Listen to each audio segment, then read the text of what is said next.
L'onction du Saint-Esprit n'est pas toujours spectaculaire. Elle peut se manifester à travers des signes subtils qui, une fois reconnus, révèlent la dimension surnaturelle de ton appel. 1. Une sensibilité spirituelle accrue. Tu ressens les choses avant qu'elles n'arrivent, pleures pour des âmes inconnues ou te sens mal à l'aise dans certains lieux ou avec certaines personnes. Cette hypersensibilité spirituelle n'est pas une faiblesse, mais une antenne céleste qui te permet de percevoir l'invisible et de discerner ce que le ciel veut dire. 2. Des combats spirituels intenses. Dès que tu cherches Dieu plus profondément, les attaques se multiplient. Tes pensées sont assaillies, tes relations s'ébranlent, ta paix est perturbée. Ce n'est pas un hasard, mais une guerre d'interférence contre une onction qui dérange les ténèbres. L'enfer cible ceux qui portent une semence de puissance. 3. Un fardeau inexpliqué pour les autres.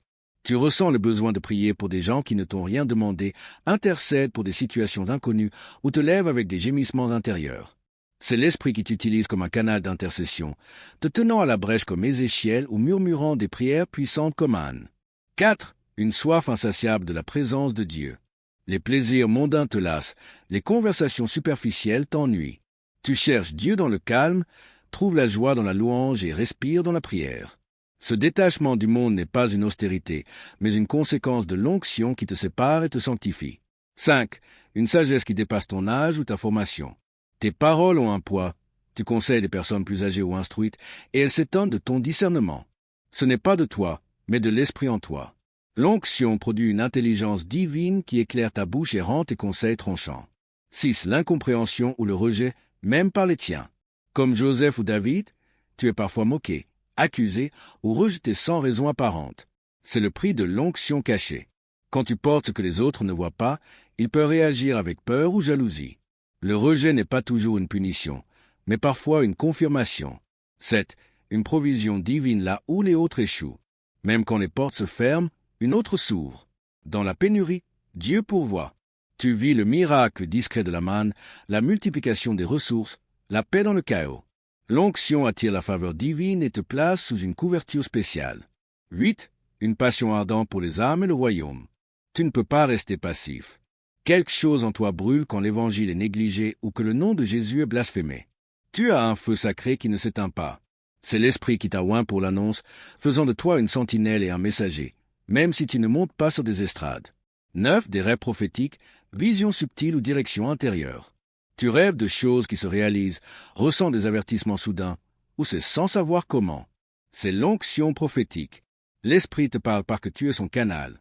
Lui, il attire la révélation et ouvre des portes de perception. 10. Un appel irrésistible à la sanctification. L'Esprit te pousse à jeûner, à pardonner, à te libérer de relations toxiques. Il te prépare, te forge, te dépouille pour te remplir. Tu ne comprends pas toujours ce que tu traverses, mais tu ressens l'œuvre de Dieu. Tu n'es pas en crise, tu es en formation, et lui est en train de t'envahir. Les vérités cachées de l'onction silencieuse. L'onction n'est pas un événement isolé, mais une dimension continue, une habitation surnaturelle. Ces vérités bibliques éclairent ce que tu vis peut-être sans pouvoir y mettre des mots. 1. L'onction attire la solitude pour la révélation. Si tu te sens isolé, mis à part, ce n'est peut-être pas une punition, mais la conséquence de ton onction. Dieu met ses oints à l'écart, non pour les éteindre, mais pour les affiner et les préparer. 2. L'onction n'est pas pour toi, elle est pour les autres. Elle ne t'est pas donnée pour que tu brilles, mais pour que tu serves. L'onction te pousse vers les brisés, les perdus. L'Esprit te remplit pour que tu sois un canal, pas un réservoir. 3. L'onction ne dépend pas de ton passé, mais de ton appel. Dieu ne t'attend pas parfait pour t'oindre. Il choisit des instruments faibles pour confondre les forts. Ne laisse pas ton passé t'empêcher de reconnaître ton onction. Dieu voit en toi un oint, même quand tu ne vois qu'un survivant. 4. L'onction enseigne à marcher dans l'obéissance, pas la performance. Ce que le ciel attend de toi, ce n'est pas d'être impressionnant, mais d'être fidèle. L'onction agit dans l'obéissance quotidienne, dans la parole dite au bon moment, dans le silence gardé. 5. L'onction attire des portes que tu n'as pas demandées. Quand tu portes l'onction, tu es appelé sans le chercher. Des gens viendront te consulter, t'inviter à prier ou ressentiront une paix en ta présence. C'est le Saint-Esprit qui ouvre des chemins, t'accordant une influence basée sur ton obéissance, même dans le secret. 6. L'onction s'intensifie dans la souffrance. C'est une vérité essentielle. Le brisement purifie l'huile, l'épreuve raffine l'onction. Plus tu passes par le feu, plus ton onction gagne en pureté. Ne maudis pas ta douleur, bénis-la, car elle prépare ton huile. 7. L'onction ne disparaît pas, mais peut être étouffée. Comme Paul l'a dit à Timothée, ranime le don qui est en toi.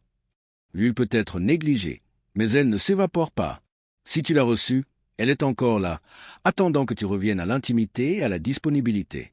Comment vivre pratiquement selon l'onction du Saint-Esprit? Maintenant que tu as reconnu les signes et reçu la révélation, il est temps de passer de la conscience à l'action. L'onction est une responsabilité qui t'appelle à une vie transformée, reflétant la sainteté, l'autorité et la compassion de Jésus-Christ. Cultive l'intimité quotidienne avec le Saint-Esprit. Ce que tu nourris grandit, ce que tu négliges meurt. Choisis chaque jour de passer du temps dans la présence de Dieu, en ouvrant ton cœur avec authenticité. L'Esprit Saint est une personne vivante qui désire te parler, te corriger, t'inspirer et t'enflammer. 2. Apprends à obéir sans délai. L'onction se manifeste avec puissance chez ceux qui ne remettent pas à demain ce que Dieu demande aujourd'hui. Ton obéissance, même simple, peut déclencher une percée céleste. 3. Développe la discipline de la sanctification. Tu ne peux pas garder l'huile dans un vase fissuré. L'onction ne repose pas sur les compromis. Si Dieu te montre une habitude, une amitié ou une activité qui éteint ta flamme, lâche prise. Consacre tes yeux, tes oreilles, ta bouche, tes pensées. 4. Reste humble. L'onction n'est pas un trophée, c'est un service. Plus tu avances, plus tu dois t'abaisser. Rappelle-toi que ce n'est pas toi qui agis, mais lui en toi. Rends gloire à Dieu pour chaque miracle et chaque vie touchée. 5. Protège ton atmosphère spirituelle. Ce que tu regardes, écoutes et tolères construit ou détruit l'environnement de l'onction. Évite les paroles négatives et les distractions chroniques.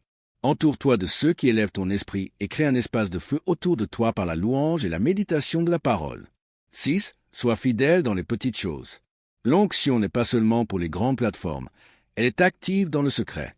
Quand tu encourages un ami, aides un inconnu ou bénis un ennemi, tu exerces l'onction. Dieu regarde comment tu gères les petites opportunités.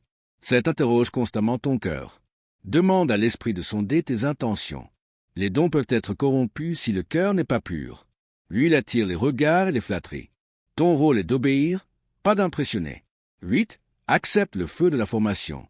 Dieu utilisera des circonstances, des personnes et des échecs pour te façonner. Ne cherche pas à fuir la pression. Elle est là pour t'extraire, comme l'huile d'olive sous la presse. Ton onction s'épanouit dans les saisons où tu n'as plus que Dieu. 9. Cherche à impacter, pas à dominer. L'onction est faite pour transformer, non pour manipuler. Si Dieu t'oint, c'est pour que ton entourage voie Jésus en toi. Que tes gestes, tes mots et ton attitude dégagent une paix surnaturelle. Sois une lumière, pas une vedette, un canal, pas une vitrine. 10. Rends grâce en tout temps. La gratitude attire la gloire. Plus tu remercies Dieu pour l'onction, plus elle augmente. N'oublie pas d'où tu viens. Souviens-toi de qui t'a trouvé. Aime l'Esprit comme un trésor et redis-lui chaque jour. Je ne veux rien faire sans toi. Reste sur moi, habite-moi, conduis-moi. Une prière pour activer ton onction. Si ces paroles ont touché ton cœur, l'huile du ciel était déjà sur toi. Elle t'a parlé de ce que tu ressentais confusément, de ce feu que tu ne comprenais pas. C'était l'onction du Saint-Esprit. Aujourd'hui, Dieu te ramène à la vérité. Tu es oint, tu es scellé, tu es choisi. L'Esprit de Dieu ne s'est jamais retiré de toi. Il t'a attendu, t'a observé dans l'épreuve, a pleuré avec toi. Maintenant, il te dit, reprends ta place. Prie avec moi. Père éternel, toi qui oins les faibles pour confondre les forts, qui verse ton huile sur ce que le monde rejette et qui appelle par leur nom ceux que l'on a oubliés, je te loue pour ton esprit vivant. Seigneur, je viens devant toi tel que je suis et reconnais que ton esprit est sur moi. Même quand je ne l'ai pas vu, même quand je ne l'ai pas compris, tu étais là. Ton onction reposait déjà sur mes décisions, mes pleurs, mes silences, mes pas hésitants. Aujourd'hui, je l'accepte pleinement. Je ne veux plus fuir ce que tu m'as confié. Je veux marcher dans cette onction avec crainte, foi et obéissance. Sanctifie-moi, garde-moi, révèle-moi chaque jour comment vivre comme un oint du ciel dans un monde qui doute de l'Éternel. Je refuse les chaînes du passé, les limitations humaines, les mensonges de l'ennemi. Je reçois ton feu, ton discernement, ta sagesse, ta force. Et je déclare que désormais, je vivrai non par ma propre force, mais par ton esprit. Au nom de Jésus-Christ, ton Fils oint, je prie. Amen. Si cette prière a fait vibrer ton cœur, laisse un Amen dans les commentaires pour sceller ton engagement devant Dieu et devant les cieux. Partage cette vidéo avec ceux qui ont besoin de cette lumière et de cette confirmation. Et n'oublie jamais, tu es loin, tu portes quelque chose de sacré.